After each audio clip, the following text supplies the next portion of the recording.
वीरगंज महानगरपालिका 12 मुरली स्थित सगरमाथा स्कुलमा ब्याच वितरण कार्यक्रम 2083 सम्पन्न भएको छ। र यहाँ चाहिँ हामीले चाहिँ एउटा गर्वको अनुभूति के हुन्छ भने हामीले यो ब्याच वितरण कार्यक्रम गरिसकेपछि जुन हामीले विद्यार्थीहरूलाई चाहिँ जसले हामीले गाइड गरेको हुन्छौँ त्यसै अनुसारले विद्यार्थी भाइ बहिनीले चाहिँ सालभरि चाहिँ आफ्नो कार्यक्रमहरू चाहिँ र आफूले बुझेको सम्झेको आफ्नो बुद्धि विवेकले चाहिँ कार्यक्रम गर्दै आएको छ र आउने दिनमा पनि हामी यस्ता विद्यार्थीहरूलाई चाहिँ हामी कार्यक्रम गर्नेछौँ र विद्यार्थीहरूमा नेतृत्व क्षमता, जिम्मेवारी बोध, अनुशासन र सेवाभावको विकास गर्ने उद्देश्यले आयोजित कार्यक्रममा head boy, head girl, house captain, उप क्याप्टेन तथा कक्षा 1 देखि 10 सम्मका मोनिटरहरूलाई ब्याच, टाई र ब्यानर प्रदान गरिएको थियो।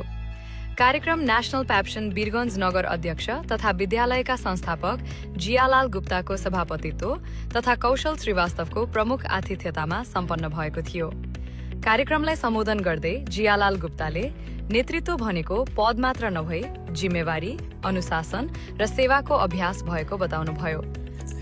आज जुन विद्यार्थी भाइ बहिनीलाई जुन हामीले मेडलहरू जुन दिइयो, यो मेडल भनेको एउटा धातुको मात्र होइन, यो भनेको जिम्मेवारी, लगन, क्षमता र विद्यार्थीहरूले आफैले डेभलप गर्ने आफ्नो बुद्धि विवेकले नयाँ नयाँ कुराहरू चाहिँ ल्याएर आफ्नो पनि बुद्धि र आफ्ना साना भाइ बहिनीहरूलाई राम्रो बानी बेहोराहरू चाहिँ सिकाइदिने जुन हामी यो विद्यालयले चाहिँ जिम्मेवारी जुन दिइरहेको छ, हामीले हाम्रो सगरमाथा स्कुलका सम्पूर्ण शिक्षक र यहाँका म्यानेजमेन्ट तर्फबाट शुभकामना हामी दिन चाहन्छौँ।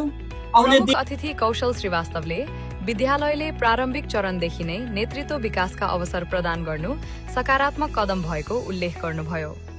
कार्यक्रममा विभिन्न विशिष्ट व्यक्तित्व, अभिभावक, शिक्षक तथा सञ्चारकर्मीहरूको सहभागिता रहेको थियो। सम्मानित विद्यार्थीहरूले आफूलाई दिइएको जिम्मेवारी निष्ठापूर्वक निर्वाह गर्दै विद्यालयको गौरव बढाउने प्रतिबद्धता गरेका थिए। आउने दिनमा चाहिँ राम्रो गर्नुस् भनेर अहिले हामीले एउटा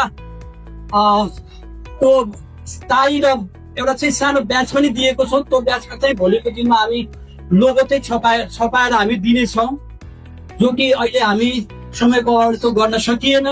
र अन्तमा सम्पूर्ण यो इलेक्टेड भएका विद्यार्थी भाइ बहिनीलाई चाहिँ फेरि यो 2083 सालमा राम्रो काम गर्नु हुनेछ भन्ने विश्वास राख्दै सम्पूर्णमा शुभकामना दिँदै र यो कार्यक्रम यही औपचारिक रूपले समापन हुन्छ भनेर चाहिँ म घोषणा गर्दैछु।